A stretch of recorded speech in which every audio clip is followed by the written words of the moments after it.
Welcome to our channel. Today we how to download and set up a GitHub Actions CI workflow easy tutorial step by step clearly. To get started, open your web browser and navigate to github.com. Log into your GitHub account or create a new account if you don't have one yet. Once logged in, locate the repository for which you want to set up GitHub Actions. Click on the repository name to open it. In the repository, look for that Actions tab at the top of the page and click on it. GitHub will display a selection of workflow templates. You can choose one of these templates or create a new workflow file from scratch. To create a new file, click on Set up a workflow yourself. This will redirect you to an online editor where you can write your workflow YAML file. In the editor, start by defining the name of the workflow at the top. Use the name attribute to assign a clear title, such as CI workflow. Next, specify when this workflow should run using the on attribute. A common choice is to trigger the workflow on push events to the main branch. Add the jobs section to define what tasks the workflow will perform. Within jobs, you must add a job name, such as build. Specify the runs on attribute to denote the environment where the job will execute.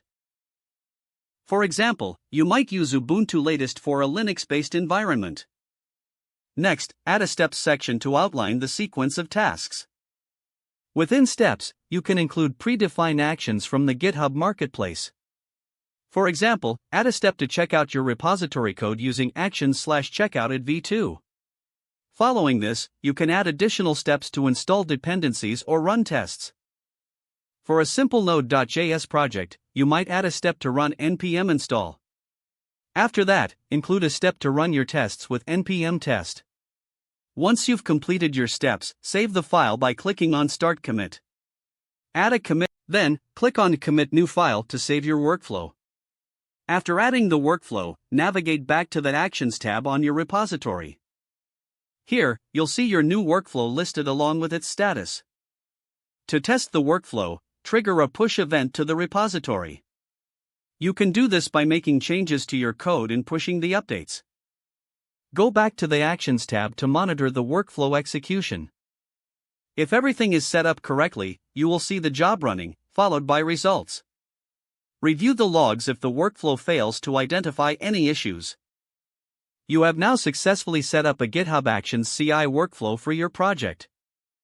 If the page does not load, refresh the browser or try again in a private or incognito window.